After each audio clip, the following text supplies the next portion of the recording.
You hear me? Ah, there we go. It's the world famous author Eddie Hearn. Hello, everybody. See a lot of squares in front of me. Good to see you all. What's going on, Eddie? What's happening? Well, we're about to enter another lockdown in the UK, but we're still breathing. Yeah, I heard they shut the country down, huh? Yep. But elite sports is okay. I wanted to come see the Pula fight. I know.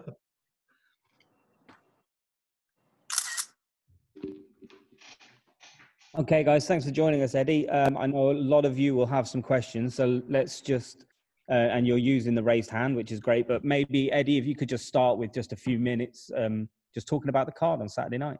Sure. Well, I mean, what a division, the lightweight division. It's so frustrating missing these shows. You know, I don't really miss these shows very often, and I've had to watch some great shows, particularly Estrada against Quadras and Chocolatito a couple of weeks ago. And this is a big fight for Devin Haney because, you know, a lot of people just presume that Devin Haney is the next big thing. But if you want to be critical about his resume, he's yet to fight anyone anywhere near the ability of Gamboa. So, you know, I see a lot of people saying, oh, you know, why is he fighting Gamboa? Gamboa's finished. It's like Gamboa just had a very, very good fight with Gervonta Davis. We know that he ruptured his Achilles, but he hung in there till right to the death.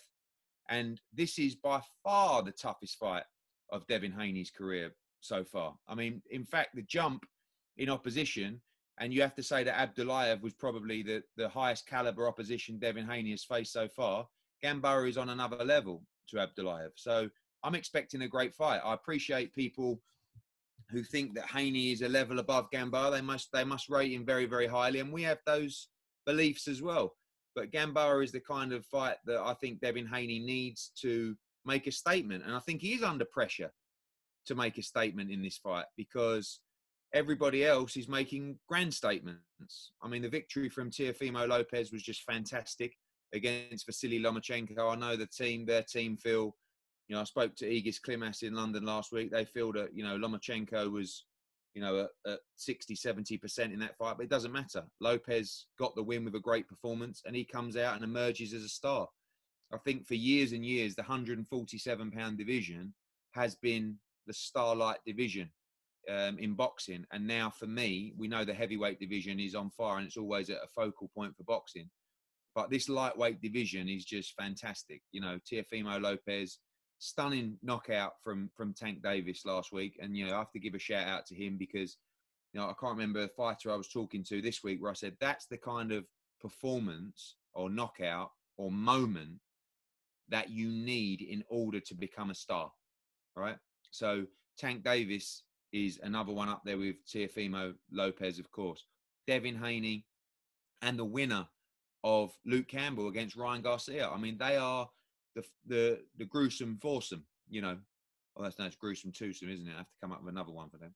But, you know, that's the four ball, you know, the four ball of the lightweight division, and they must fight everybody. So I think this is a big moment for Devin Haney. I have to give a shout out to him and his dad, Bill. You know, they've been pushing his profile in lockdown. He's become a star, you know, and this is a very important fight for him. You know, for me, I think this leads to the winner of Luke Campbell against Ryan Garcia in early 2021. You know, they're both the zone fighters. It's just a huge, huge fight and a very important fight for Devin Haney on Saturday. Two also important heavyweight fights, of course, Filip Hrgovic, who for me, I think is the next big star of the world heavyweight division. I mean, I think, you know, he's on the verge now of taking the big acid tests. I expect him to have a solid opponent on Saturday night. And also Zhilei Zhang. You know, I think anytime there's an undefeated Chinese heavyweight, I mean, that sounds pretty good to me because that can open up a whole new market for us over there. And of course, the young guns as well, Reshat Mati, Raymond Ford, Arthur Baisanglov. And, you know, I think it's big opportunities for those guys as well. But, you know, good card, but it is about Devin Haney on Saturday. It is about this young buck who people talk about potentially the next Mayweather or whatever they want to say. But he'll want to go out there and dominate Yurokis Gamboa, who's been training hard. And I think Gamboa probably sees this opportunity, you know, as a former unified champ to make, one last run at the world title. And if Devin Haney's not the real deal, he'll get beat on Saturday night, because sometimes you get all these fighters that are hyped up and hyped up and hyped up, and when they take the leap, they're not what you thought they were. For me, that isn't the case with Devin Haney. But I think when you're in with a world-class fighter, you get to really find out the true ability, and I think you'll see Devin Haney shine on Saturday. So over to your virtual hands. Hi Eddie, how's it going? Donna Corby here from MMA Island. This is a big fight coming up this weekend, but I do want to look forward a week to Katie Taylor, who fights next week. I just spoke to Scott Coker recently, and he says that there is a dialogue there between you and Bellator about doing this Chris Cyborg super fight. However, he also said that a deal breaker is this MMA fight, which I thought was a polite way of saying we're not interested. Could you tell us exactly what's gone on between you and Scott Coker, and how likely it is that at some stage we see Katie Taylor step into the ring with Chris Cyborg? Well, I think, women's boxing is something that I'm very, very proud of at the moment, and we've still got a long way to go. We've got a long way to go with regards to equality of exposure, equality of purses. But that, I had an interview with The Athletic this week, and they were saying, some women are saying that they're not, getting the same money for a world title fight as a male world title fight. It has nothing to do with male or female. It comes down to the commercial value of each individual fight. Now, the top end of women's boxing is already there. Katie Taylor is earning more than male world champions. We got a world championship triple header of female boxing coming next weekend with Katie Taylor. And for me, I look at those fights, those super fights, and I look at options for Katie Taylor, and Chris Cyborg is really one of them.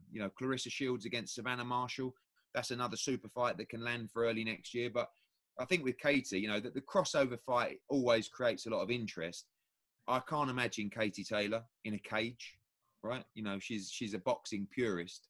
But if Cyborg wanted to entertain a boxing match, and, there's not been any negotiations, but I've certainly reached out to Scott Coker and said, I think that's a super fight. And at some point, Chris Cyborg is going to want, the biggest financial fight available. So we'll see if Katie Taylor can get past Gutierrez next week, but we'd certainly be open to Taylor versus Cyborg in 2021.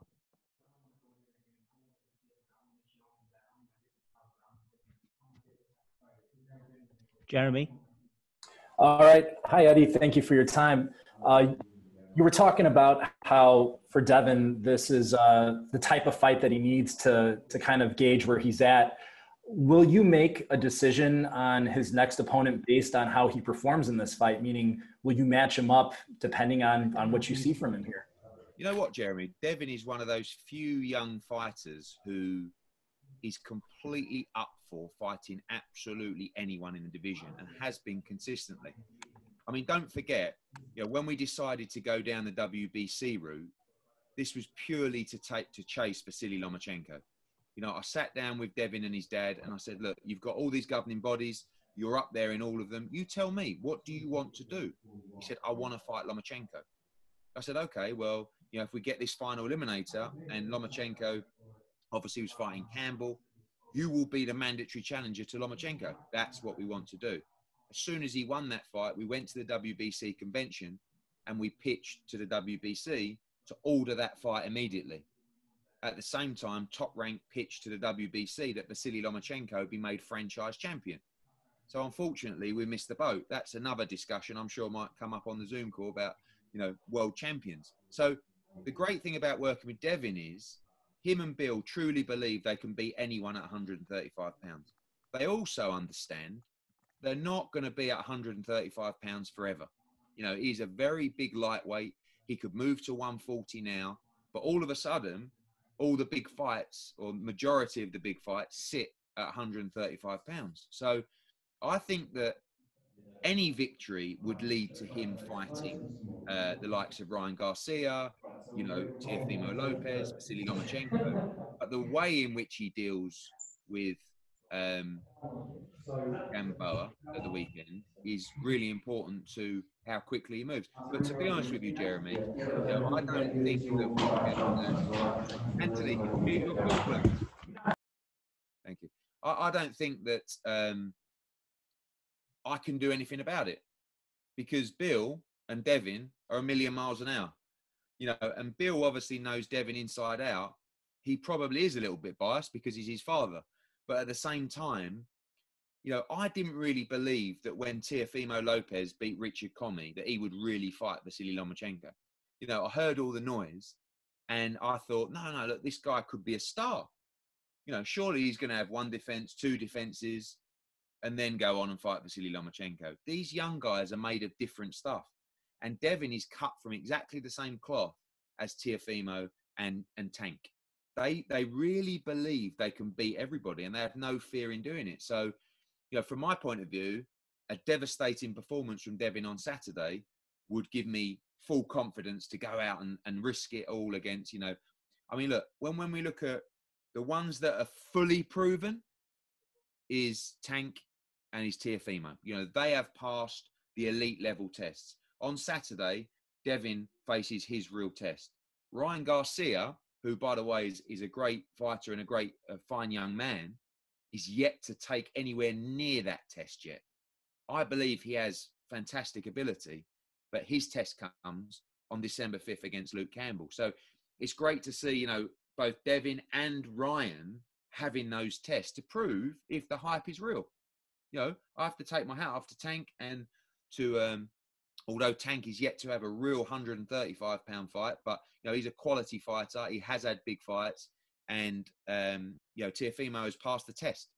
So now it's over to Devin and Ryan to show us what they can do before they enter the mega fight in 2021. Much appreciated. Thank you, Eddie. MREC TV, please. Emrek, get that mute off, my man. Good Okay. man. Eddie, how you doing? Good, thank you. So now, Eddie, you said something very interesting with Teofimo Lopez and Tank. You know, they passed their tests. Do you think Devin has the power in the same league as those boxers? Yeah, I do. I mean, I think that Teofimo Lopez is definitely a puncher. You know, how hard he punches, obviously, it's a great knockout win over Commey. You know, he had enough power to keep Lomachenko off. And Tank, you know, knocked out a super bantamweight and featherweight, you know, great fighter, someone that's crept up to super featherweight. The truth is that Leo Santa Cruz is not really a super featherweight. He's definitely not a lightweight. But listen, the fight was made at super featherweight. So Tank's power at lightweight still has to be questioned, you know, until he's knocking out big, proper lightweights. But he's a fantastic fighter. Devin is a very, very sharp puncher. You know, you saw that against Antonio Moran. You saw that against Abdullayev, who's very, very tough. He broke his orbital bone, you know. And I think that sometimes, you know, Devin is so young. And when these fighters learn to sit down on their shots more and more, they start to carry more power. And as their confidence and belief grows in the ring, they will carry more and more power. So, yeah, I think that Devin definitely punches hard enough. I expect this fight to be back and forth. You know, I really feel, speaking to Gamboa's team, that they kind of look at this as we're throwing the kitchen sink at this opportunity. This might be our last one. And they definitely believe that there are question marks. Listen, if I was on Gamboa's team, I would be sort of pushing the question to Gamboa, saying, we just don't know about this kid, you know? We know he's got talent. We know he's got ability, but we just don't know when the going gets tough or when he steps up to the levels, if he is as good as people say he is. So there is that doubt. And Devin has to prove, and he wants to make a real statement. And I think that's the difference between these young guys that I said. Devin, he don't just want to win on Saturday night. He wants to shock all you guys. He wants all you guys to say, wow, this kid's right up there. He wants you to say, I think he can beat Tank. I think he can beat Teofimo. Or I think he can hang with those guys. And the only way he can do that is to beat Gamboa better and more convincingly than a Tank did, or put a performance together that you guys go, wow, you know. And that's kind of the pressure more than anything. I'm just thinking win, defend your world title, and we've got massive fights in 2021. He's thinking, I want to knock this guy out. I want to look sensational. I want all you guys to think that I am as good as Tank and I am as good as Teofimo. And those fights are super fights. What we need you guys and the fans being left with from this fight on DAZN on Saturday is we must see those. We must see those. Give us Haney against Garcia or Campbell. Give us Haney against Tank. Because right now it's kind of like after those two performances, it's like, give us Lopez and give us Tank. All right. And Haney and Garcia, they're great as well. Now, on Monday, we want to say, give us Haney Tank, give us Haney Lopez, give us Haney Garcia or Campbell. So he's looking to make a statement. And in answer to your question, I do believe he carries the power. And I think he's a very big 135-pounder. Thank you.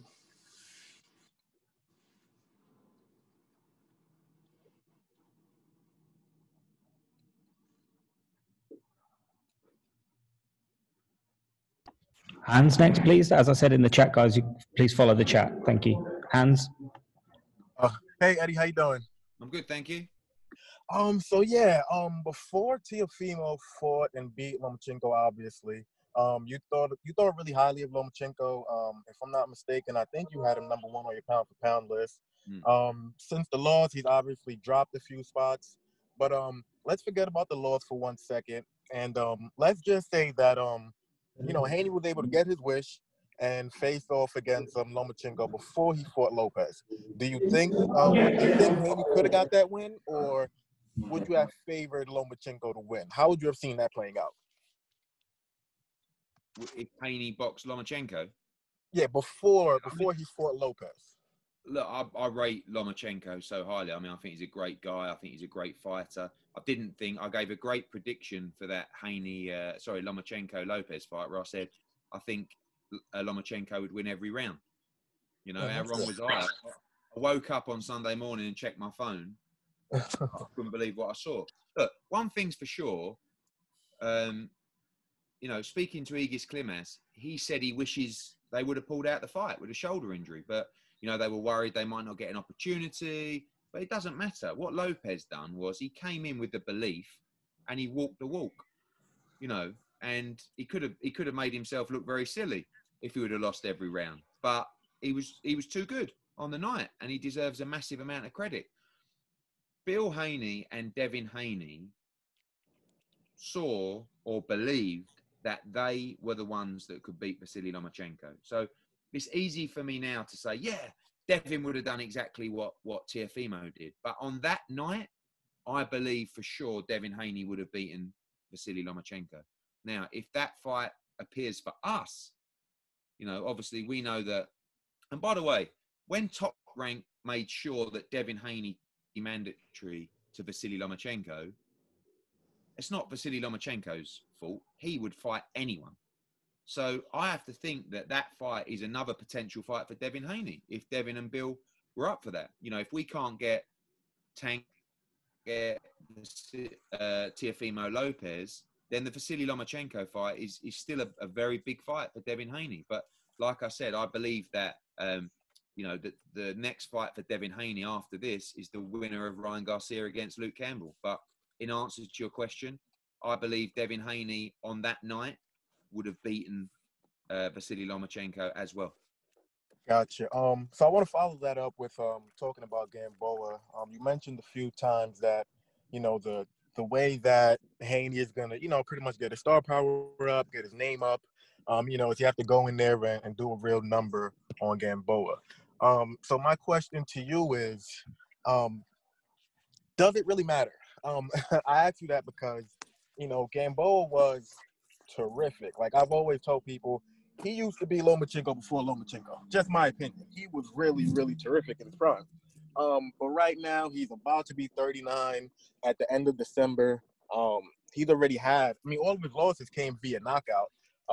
So it's like a lot of people expect Haney to win, and they expect him to win extremely comfortably, either winning every round or winning by stoppage. So, I guess the question is, does it really do anything for him? Or would you rather, after he gets past Gamboa, I know you want Ryan Garcia versus Luke Campbell winner, but would you be interested in just putting him in there with a guy like Jorge Linares. I think a win over Linares was pretty big for him. That's a good fight. We asked Golden Boy for that fight, and they already had a fight scheduled for Fortuna, which actually fell away. I disagree a little bit with what you're saying. I think, we know the talk about how good Haney is, but when you compare Gamboa to Abdullayev, which was his best victory so far, they are gulfs apart. I think people are tending to forget the fact that, he did well against Gervonta Davis. He ruptured his Achilles in the second round, and he battled away in that fight, and he got stopped, with what in the final round. So I do expect, and I think the pressure is on Devin Haney, because everybody just expects Devin Haney to blow through these guys. That's fine, as long as Devin Haney is the superstar that we all perceive him to be.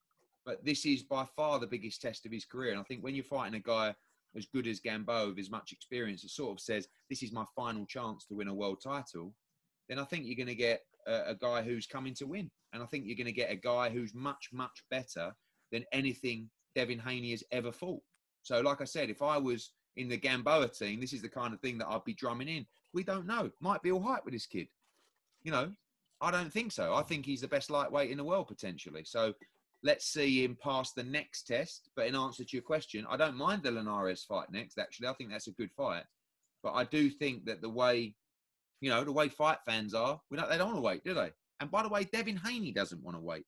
So when fight fans don't want to wait, Haney doesn't want to wait, Bill doesn't want to wait, the team don't want to wait, let's see it.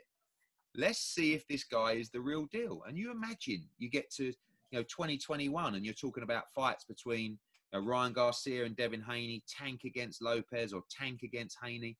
These are the super fights. And it's not a case of, when we go back to the 147-pound division, where it was like, Mayweather, Pacquiao, guys that are approaching the end of their careers. Even now, Keith Thurman, Danny Garcia, Pacquiao, who knows how long, even a fighter like Spence has got left. Crawford is still got time, but he's, they're all guys, these guys are just starting. These guys have got 3, 4, 5 years, moving from 135 to 140, mixing it up, fighting all these guys, Jose Ramirez, Josh Taylor. There's so many great fights for these guys, and I'm very excited, but I think he's under a lot of pressure, because if he beats Gamboa unconvincingly, the hype bubble bursts a little bit. So he will be doing everything he can to make a major statement on Saturday.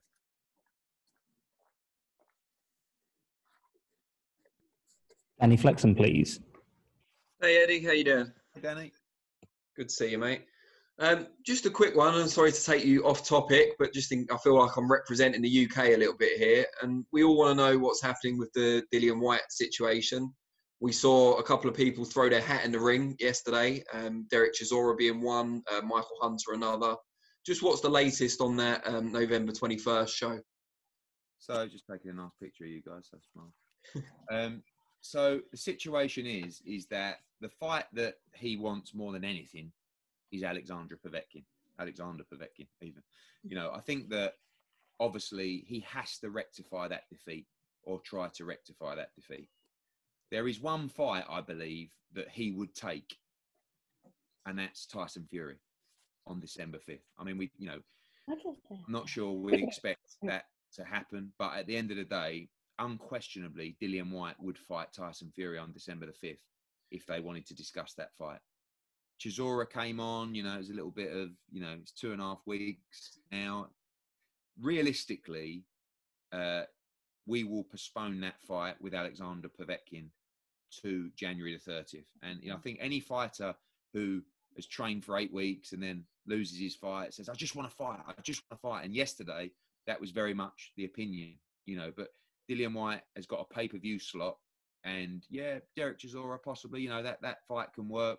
Michael Hunter even threw his name into the hat for free, apparently, but that's not a pay-per-view fight for November 21st, especially with the clutter coming up. So I said to Dillian, unless we get asked to fight Tyson Fury, which he would do in a heartbeat, you just got to wait till January 30th. I mean, that's the fight for you, and that's what we'll do. And we'll announce that in the next 24 hours, and we'll also keep the Saturday night fight night with Ben against Sebastian Formella headlining that card with the other undercard underneath that. So, we then go on a run of Saturday night fight nights in the UK with Katie Taylor, Conor Benn, and of course Billy Joe Saunders against Martin Murray. Great stuff, Eddie. Thank you.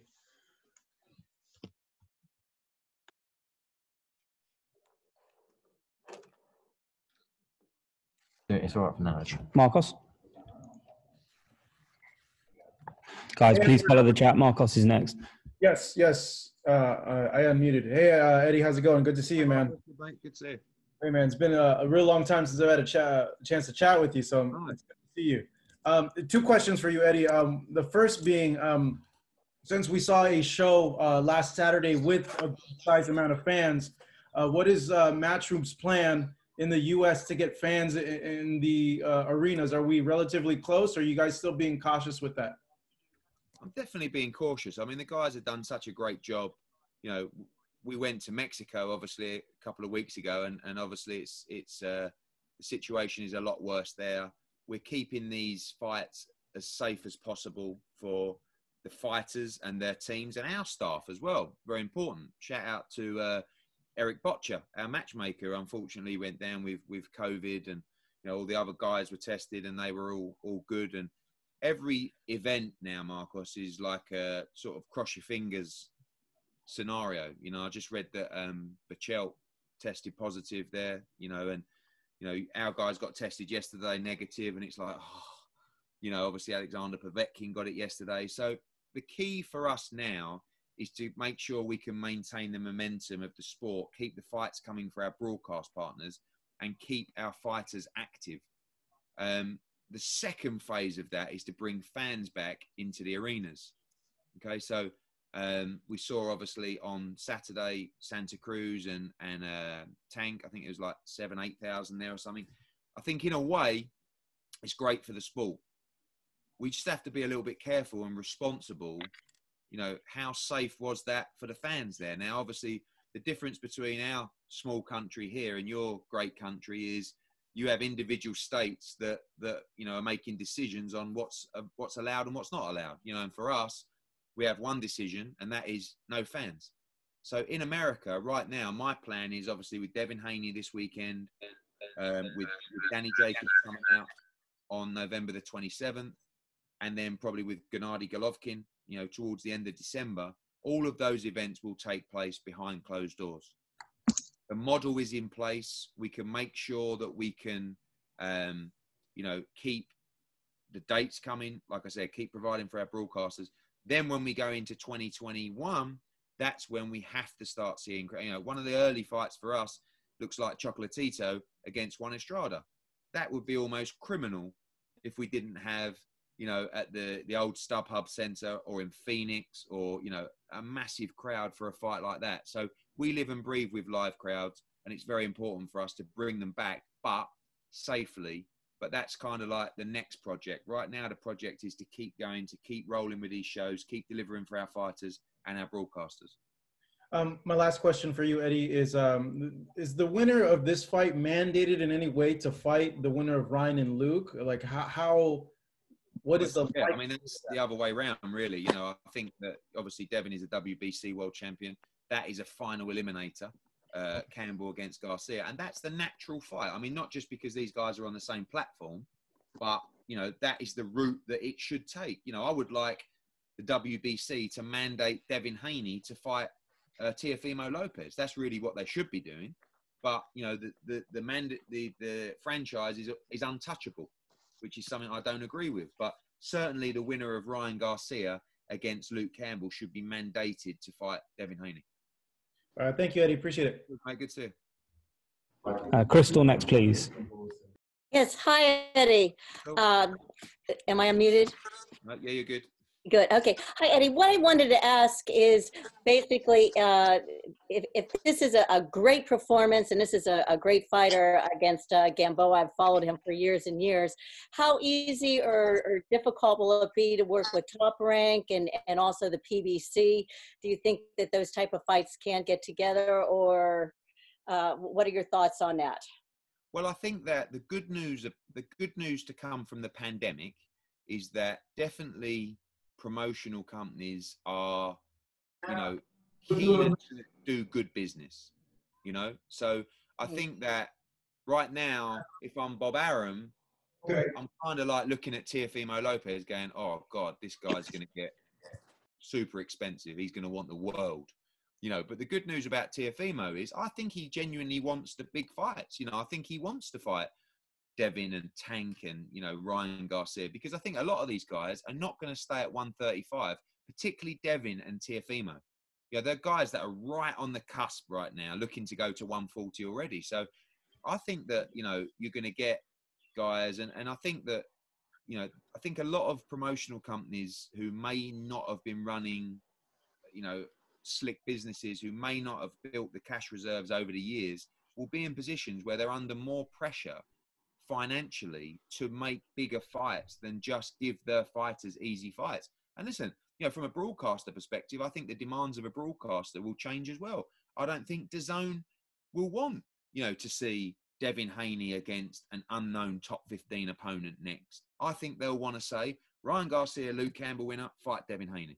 You know, and so they should, because they're the kind of fights that are going to drive subscribers and create interest in the sport. So, you know, for me, I really feel that it's never going to be easy to do cross-promotional fights, but I think that people won't want to be wasting money anymore, which is good news for fight fans. And I think the pressure will also come from I know that Devin Haney and Bill will be putting pressure on me after Saturday if they win in style to make them a mega fight next. And then it's on me, you know, and that's what I have to deliver for them. Thank you. Ames, next question, please. Ames here for Boxing News TV. How are you doing, Eddie? You okay? Good, thanks, mate. Eddie, just a quick follow-up on Danny Flexen and then a question on Usyk versus Chisora. I just want to follow up on Danny Flexen. That's one question, guys. Come on. No worries. I remember you suggesting Michael Hunter as an opponent for Tyson Fury. Could you answer why you think Michael Hunter is an acceptable opponent for Tyson Fury, but not then for Dillian Whyte?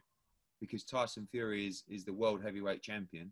He is a bigger name than Dillian Whyte. And what I said was, it's not that he's not an acceptable opponent, but unfortunately, Dillian Whyte against Michael Hunter would not be approved as a pay-per-view fight on Sky Sports. So, you know, I don't work with Tyson Fury's broadcaster, but Tyson Fury, one of the biggest stars in the sport, against Michael Hunter for the World Heavyweight Championship would be a pay-per-view fight.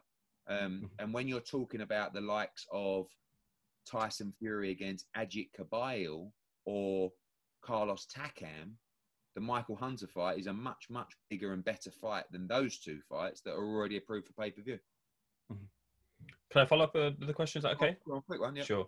Just taking your mind to Usyk versus Chisora, would you concede that in these COVID times when we have a reduced atmosphere, there are those at ringside on Fight Night who are partisan to a particular fighter, and I'm talking about outside of the cornermen, and they're audible on the presentation of the fight. They can affect the presentation and sway the opinion of others at ringside and the viewers at home watching. Would it be better in terms of the viewing and neutrality to not have that partisanship at ringside?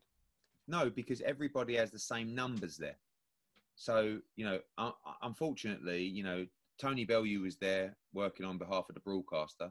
David Hay is Chisora's manager, right? And they were the two guys making virtually all the noise for Derek Chisora. Next to me was Alexander Krasuk, he's my co-promoter, and Egis Klimas, and another one of their guests. They just chose not to make the noise.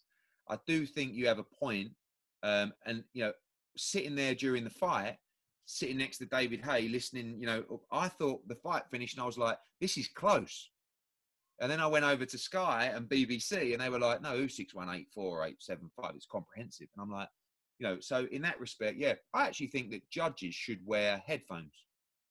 You know, you see that a lot, actually. I believe the WBC have some opinions on that as well. But actually, you know, if that fight was at the O2 in front of 18,000 Brits, you know, you may have got a lot tighter scoring in that contest. And that's more of a concern than one or two blokes just screaming and shouting from the back of the room. I actually quite like it, to be honest with you, because we have no atmosphere at the moment.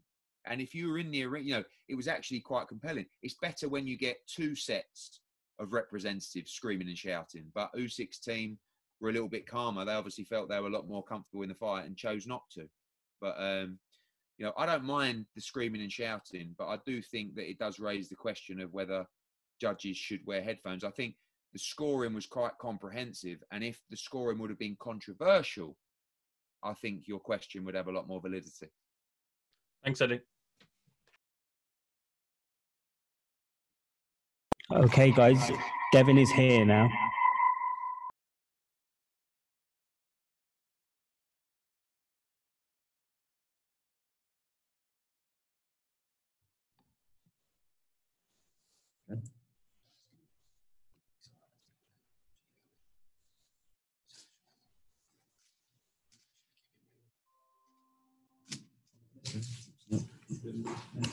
It's not coming up. Here he is, the champ. Good. Good day, mate. How are you, mate? Good. What's up, champ? Hi, how you doing?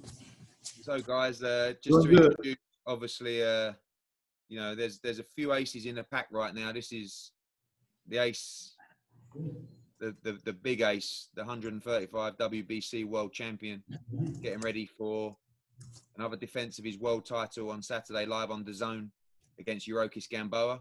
We're going to pass over to the floor for the WBC world champ.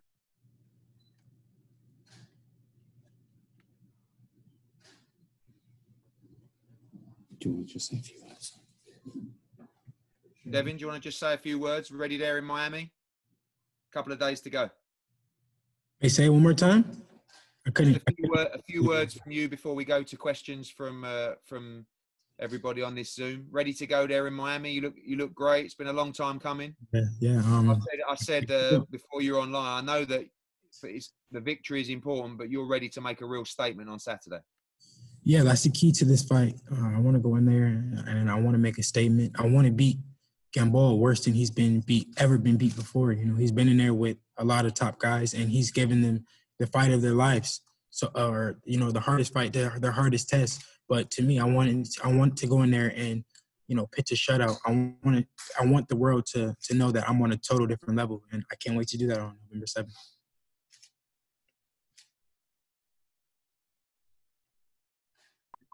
Okay, first question, Nikki.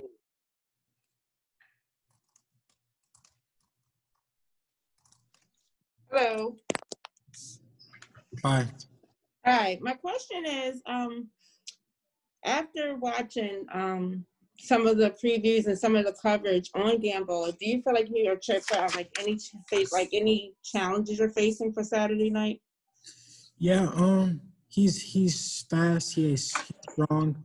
He's explosive. He comes to fight every single time. He doesn't lay down. He doesn't go out easy. You know, no one has just got him out of there easy without him, you know, fighting back or, you know, trying to hurt you back. So he's a very dangerous opponent. So I have to be, you know, mindful of that. Okay. And I have another question. Especially when he's hurt. I have another question. So we've seen like Floyd Jr., we've seen Teofimo Lopez struggle with the relationships with their father as their trainer. Has there been any type of struggles or any type of difficulties training with your father? No. The only problem that we had was this morning when he woke me up to work out. That's the only thing. We don't have any problems. Good luck Saturday night. Thank you. Bye-bye.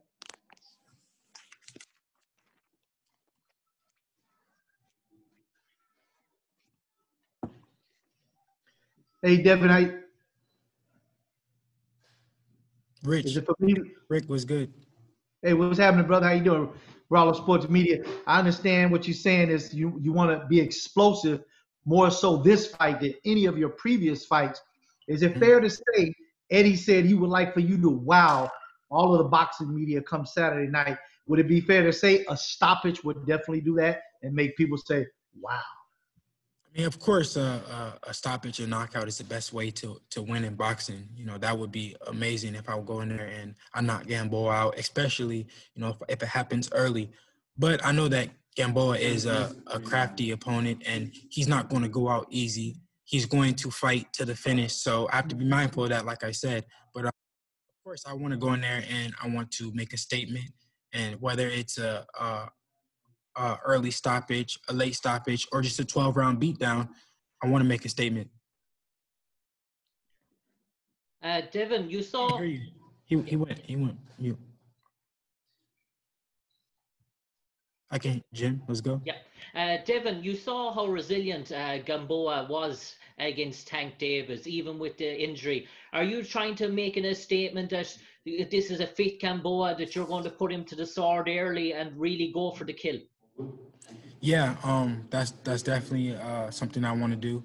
I want to, like I said, I want to show that, you know, Gamboa won't have any success with me. He won't, you know, he went in there, he landed big shots with Crawford, he landed big shots with Tank, but with Devin Haney, I don't want him to be able to have any type of success.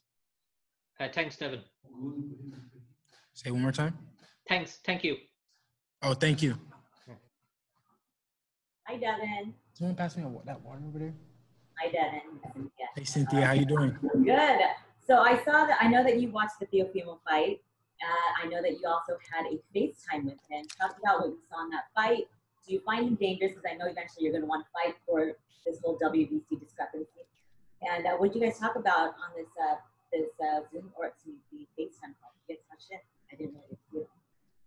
You were going in and out, but you said, what did we talk about on FaceTime, me and Teofimo? Yeah, you and Teofimo, and what did you think of this fight? Performance. It was just a brief conversation. It wasn't nothing too much, but I'm not gonna say what exactly was said because we spoke like men, and you know, it was after his fight, so I give him that type of, you know, that respect. What I can say is that, you know, we talked about it's a fight happening. He said go in there and look good against Gamboa, and I told him congrats. So that's what I can. Now, if you defend your WBC belt, I know that there's the Garcia and Campbell fight. The man that you should be fighting the mandatory on that, but Teofimo is a franchise. If you were able to choose, like, I know it's for the WBC supremacy, would you just be able to take that Teofimo fight if possible? Well, I'm not interested in winning a franchise title. That's not something that I really want to do. But I am willing to fight for the undisputed for all the belts against Teofimo. But for the franchise is not really something that I'm looking forward to or anything like that. All right, best of luck to you, Devin. Thank you, Cynthia.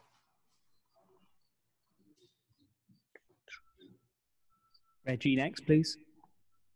Hey, how's it going, champ? Hey, how you doing? I'm good. Hey, you know, credit to you and your father with what you chose to do with your career, the route that you've taken. I see you guys working social media quite a bit and, you know, to promote yourself and what's going on with you. Just what's your thoughts on, you know, we continue to hear comments, negative comments about the app and nobody pays attention to it. But it's kind of ironic because so many people follow the sport Monday through Friday on social media, but then when it comes to you guys fighting, it's this disconnect. So what's your reaction to that?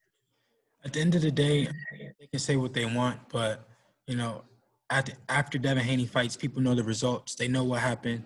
They're tuning in and they're watching, whether they like it or not. They're gonna watch.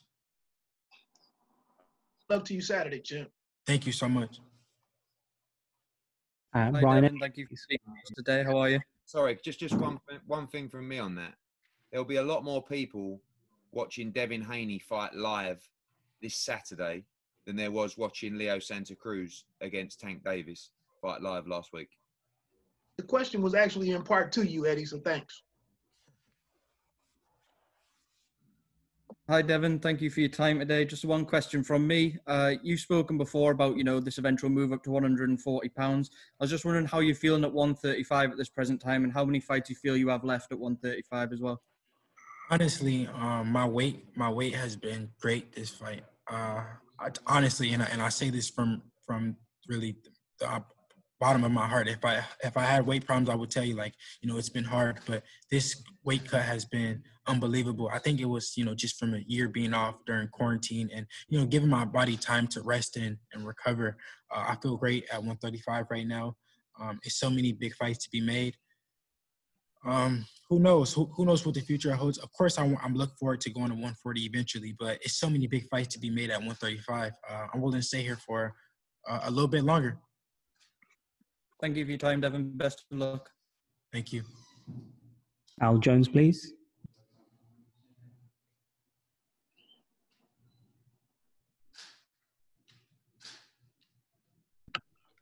Al Jones. Devin, yes, speaking. Devin, how you doing, man? Al Jones from In the Ring. How you doing? Doing good. How you doing? Good. Now, looking forward this weekend. Are you predicting any knockouts, or what can we exactly expect from you to see? I'm not really into predicting the knockouts, because I feel like knockouts, when you go looking for them, it makes it much harder for them to come. But I do predict a very dominant performance. Of course, I hope for a knockout. I want to go in there and I want to entertain the fans and go in there and knock Gambo out. If it happens, it happens. If it doesn't, it doesn't. But I'm gonna go in there and I'm gonna give it my all to entertain the people. KO Artist Sports next, please. Hey, Devin, how you doing, sir? I'm doing good. How you doing? Good, man.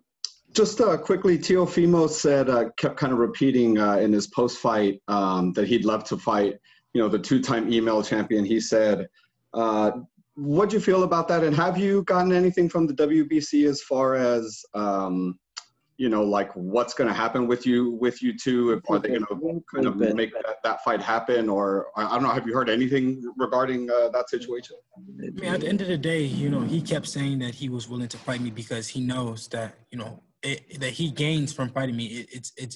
It's something there. He knows that he doesn't feel right, without fighting me for, the real undisputed, everything, all the belts.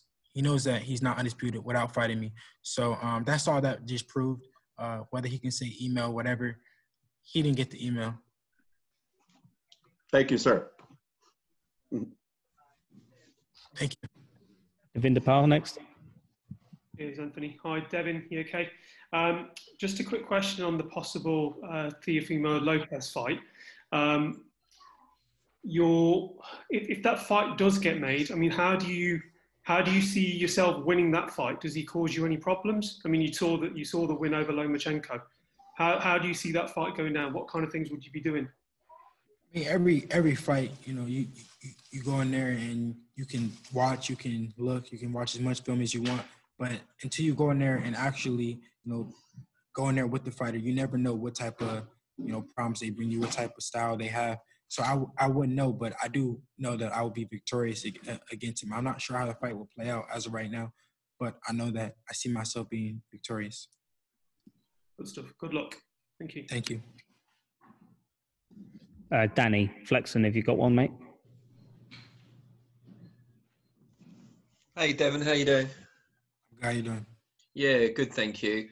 I wanted to ask you just a quick question about the Lopez-Lomachenko fight. In that Top Rank and ESPN both seem to market the fight as undisputed, which hardcore fans will have known wasn't entirely accurate, but I think casual fans may have been fooled into thinking it was for all four major belts. What did you make of that, and were you at all offended by it? Yeah, I knew that the casual, it was the casual fans who believed it. I knew that the real hardcore boxing fans knew that it wasn't a real undisputed fight. And that's pretty much what the WBC said as well, that, that it's not for an undisputed fight. It's for the franchise title. And at the end of the day, that is what it is. I knew that it really wasn't for an undisputed fight. So that's why you guys didn't see me splash on the internet or go out and try to prove anything, because after the fight, who did he mention? He mentioned the real WBC champ. So that's all that matters. Thanks, Devin. Best of luck.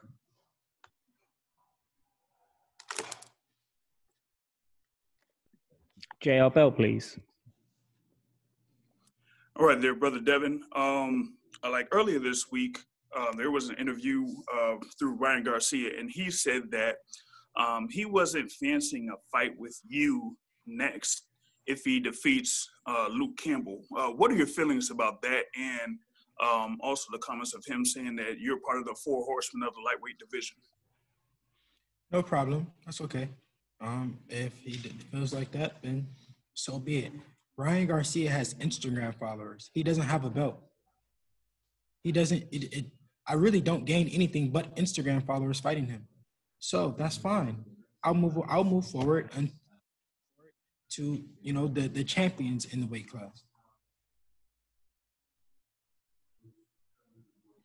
I would just like to say as well that Devin is actually the only of these four horsemen that people tend to make excuses about not fighting.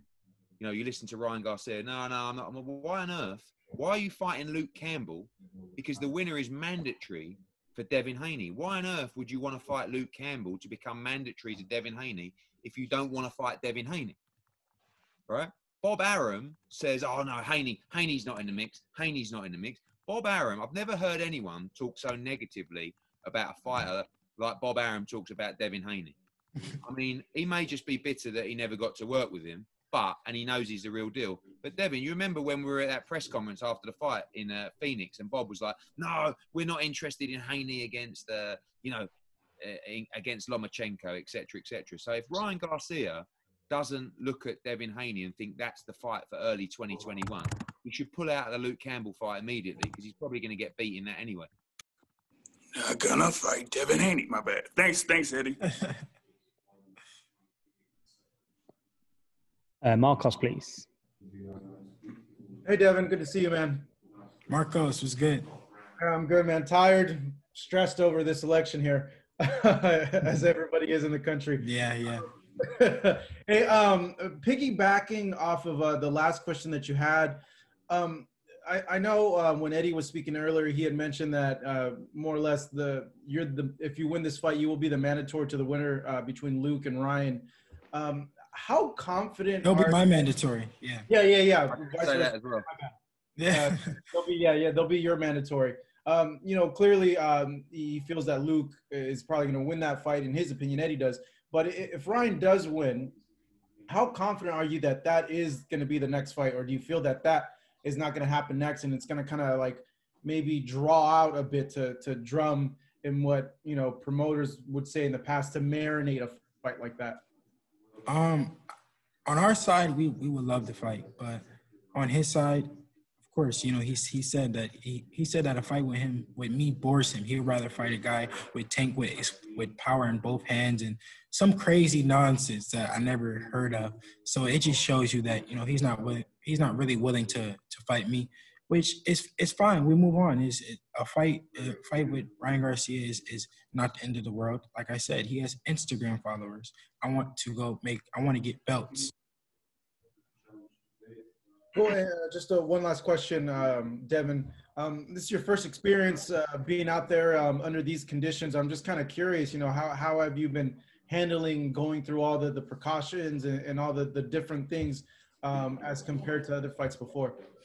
I'm making the best out of it. I'm just happy that I passed my COVID test. Like that was the whole camp. I was just thinking like, oh my God, like I hope I pass this test. Hope I pass this test. Hope I pass this test. Because it would suck if you did a whole training camp and you did everything and then you get finally here and then you don't pass.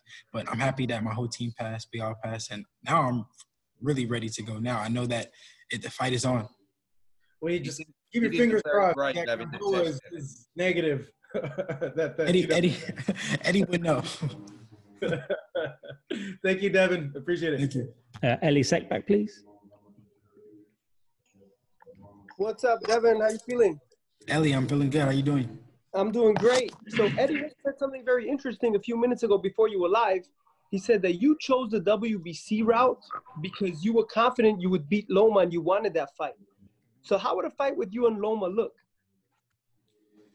I mean, I'm not sure exactly how it would look. I know I will be victorious, and I've been saying this since, for a while now. But it's like, if Loma was the one to fight me now, it would be like, dude, you for a whole year, he acted like I didn't even exist. He wouldn't even say my name. He wouldn't even say anything. He wouldn't even think about me. So now it's like, oh, you want to fight now? It would be crazy to me. Now we're moving forward to Teofimo. The fight with Teofimo makes all the sense in the world for the real undisputed. And yeah. Have you ever sparred Teofimo? Because I know you sparred Tank. Yeah, me and Teofimo sparred twice. What did you take from that experience? Well, we sparred one time at just one gym in Vegas. We sparred twice, and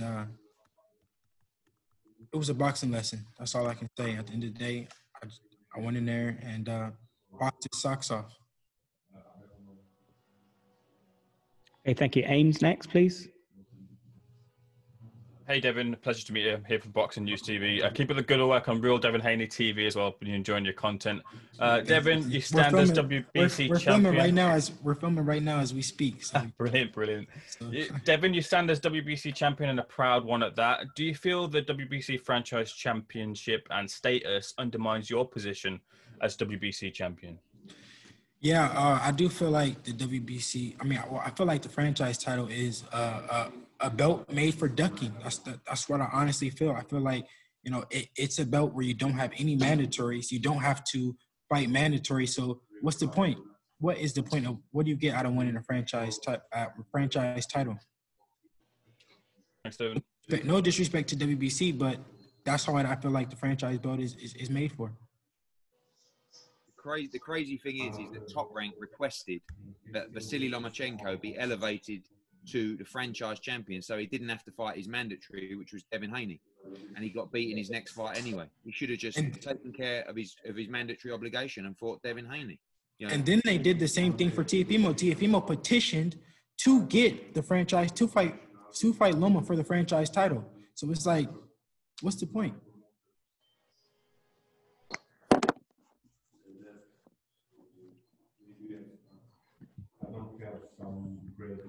Sorry, guys, that's my fault there. I was just saying hello to Filip Hrgović. Let's have Crystal next, please. Hi. What I wanted to ask you is, I liked what you said about rest and relaxation as far as, so maybe the shoulder, it helped you out. I think athletes, we all have the problem of never resting enough. But with the COVID, all of this, tell us a little bit about your camp, your father, Bill, what does he have to say? And was Zab Judah, your godfather, anybody there? Or could you go into a little bit of depth about all your training? Yeah, during quarantine, it just was, we were training at my house. Me and my dad, we built a gym at my house, and that was like the beginning.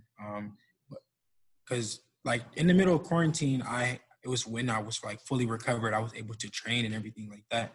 So then that's how we started training, and then we did that for a couple weeks or whatever. Then that's when we went to the boxing gym. My whole camp was in Vegas this time. Normally I go to Snack and go train with Victor Conte and the whole Snack family. But this time, me and my dad did training all at home in Vegas. Okay. And just his thoughts on Gamboa, who is an excellent fighter. I think Gamboa is an excellent fighter, and I think a lot of people are sleeping on him. I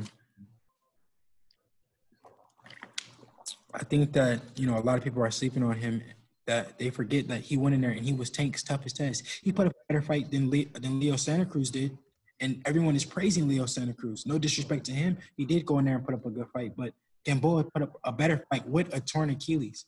So you cannot go in there and think that Gamboa is a slouch or someone who's washed up. He went in there and he hurt him with a torn Achilles. So I cannot sleep on him. I know that he's going to come to fight. Thank you. Thank you. And the final question for Devin. Thanks so much, Devin, for doing this. The final question is from Eric Woodward. Hey, what's up, Devin? How you doing, man? I'm good. How you doing? This is Eric Woodward from ESPN, man. I got a chance to catch up with you and your dad yesterday. Okay. We talked a little bit about that shoulder injury, man. How long was that process of healing your shoulder and like before you were able to actually do any training? And like just that year off, man, can you go into that, like just how much did that motivate you that year off?